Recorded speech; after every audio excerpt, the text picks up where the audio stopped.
All right, so let's do the next problem. So it's again C6H12O2, so nothing changed. It's just 1 degree of freedom.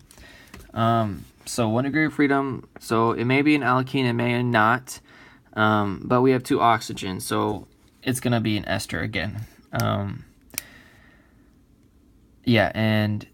So first thing I would do is notice that we have a 6 peak and a 1 peak. Immediately you should think isopropyl. So here's my isopropyl, okay?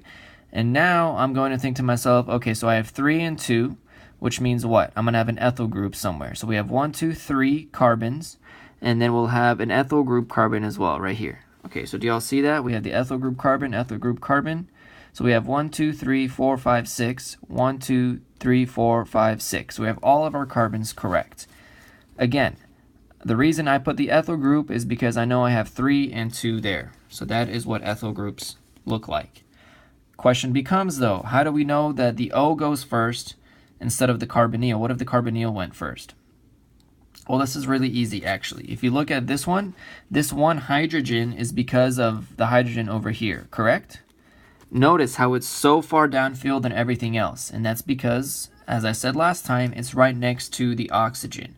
So this electronegative oxygen is going to pull hydrogens away, are going to pull electrons away from the hydrogen, making it more deshielded, and so that's why this one is the answer.